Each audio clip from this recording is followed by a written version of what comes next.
小子，报出我的名号，怕吓你一哆嗦。燕赵大地上响当当的八路军里的本事，到战场上一报老子的名号，能吓鬼子汉奸尿了裤子。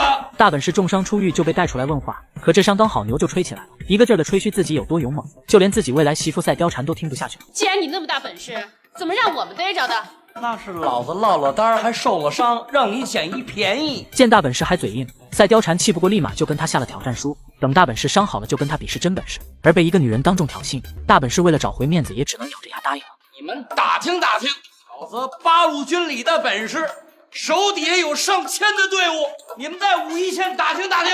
撂下完狠话后，大本事他们随即又被关押到了牢房里。此时地瓜已经被大本事吹出去的牛给惊吓得够呛。你就吹吧，也不怕扇了舌头。哪句吹了？你哪句不是吹啊？咱哪来的上千号人？早晚会有的。就刚才那阵势，我要不把话说大点，直接把他拉外边就砍了。大本事正搁这儿跟地瓜继续吹牛，可没想到竟真的让他说对了。没过一会，外面的守卫居然就送来了一只烧鸡，这可把两人给高兴坏了。这足以证明赛貂蝉他们开始重视起大本事说的话，而且他们还准备派人去县城打听下消息，证实大本事刚才说的话到底是不是真的。可在经过一段时间的打听后，手下的兄弟得知大闹鬼子县城以及炸毁粮食库的人，极有可能是崔小便或者八路军以及国军，可从来没听过什么李大本事。我看啊，这小子一定在衡水听到什么风声了，就把别人的功劳扣在了自己的头上。听到自己的妹子这样分析也不无道理，于是赛豹子连忙又让人去将大本事他们给带了过来。不过这次为了搞清楚他们的底细，赛豹子便打算用一些周边帮派的黑话来试探下大本事。哪家的孩子哪家的炕啊？啊，日头高照了，这老丈母娘要摔孩子。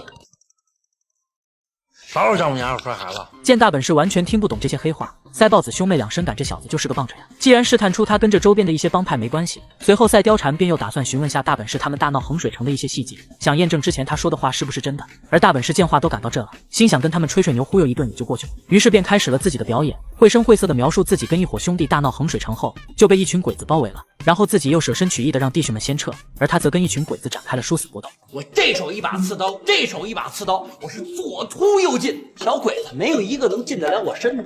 这鬼子官急了，他就悄悄绕到树后，掏出手枪，照着我就开了一枪。